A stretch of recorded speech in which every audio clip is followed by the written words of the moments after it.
that's all I'm saying. I'm saying we've got to be balanced here. Border security is a big issue, but Islamic extremism is a super organized thing, and it's a huge threat to Muslim countries, to be totally frank. I mean, Sabina talked about our allies like Israel, but the harsh truth is that it's a big problem even for Saudi Arabia and a bunch of Islamic countries. Yeah, and I don't disagree. Like, the nature of my question was not any type of gotcha or leading question. I wanted to understand where people's minds are at and what they meant when they said that.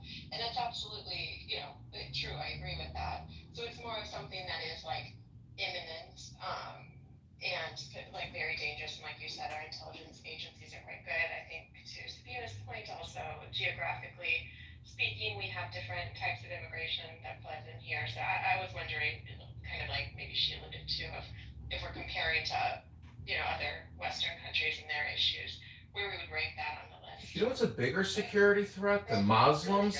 $37 trillion in debt and $1 trillion in annual interest payments. A $2 trillion Medicare Medicaid program, $1 trillion Social Security program annually. These are the top 25 agencies we have to get rid of to save America. Number one, the Federal Reserve. No, Jason, please stop. I'm going to say this list. Number 2, Department of Education. Number 3, EPA. 4, IRS. 5, Department of Energy. 6, HUD. 7, HHS. 8, USDA. 9, Department of Labor. 10, SEC. 11, FTC. Hold on. And you're going to continue. I just want to say this. People saying that they're leaving because they don't want to hear a list, like, people have to listen to other people's bullshit. I mean, like, so what you're really saying when you don't want to listen to that, which is fine, you can go ahead and move yourself, you can remove yourself from the read, do whatever you want, but when you feel the need to say that, oh, I'm out, what you're saying is bullshit, is that you think that your ideas, your thoughts, your words are supremely important and nobody else's are. I mean, honestly, like, and then the mob catches it. One person says it, another person repeats it, and then another person, then another. I heard one person make a comment, I heard 3 people add on. You guys are such fucking followers. American Party, please continue. Okay.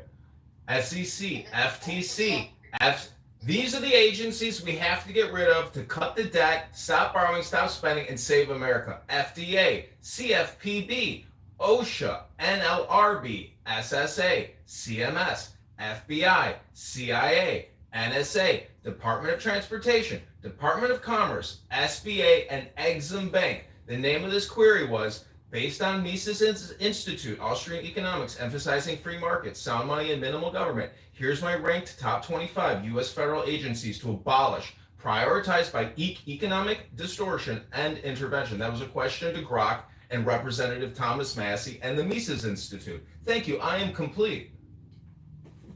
Okay, so you want to chop off your arm to save the patient. Hold on. For those of you that think that this is unrealistic, I just want you to look. Everyone that thinks that this is crazy, go and look at what Javier Milei has done in Argentina, and go look at the results of it. I get that in the United States of America, with our checks and balances and whatnot, it's a lot more difficult to do it, and it's a slower process. But there's no questioning that when you get rid of these agencies, the government actually works better.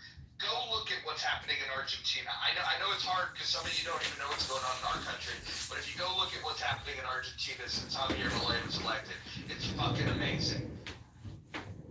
Specifically, what happened with those putting Indian civil programs. You like that's how we all number one, you have to be able to sell it, and number 2, you have to be able to retain power to pass the legislation. Part of the problem with Edmund's analogy is that while he's right, you need to get rid of those programs to balance out the spending. If you just chop the arm off, you're gonna lose power, and you're not gonna be able to make the corrections you want to make. Marshall, so what you're saying, let me translate what you're saying. You're saying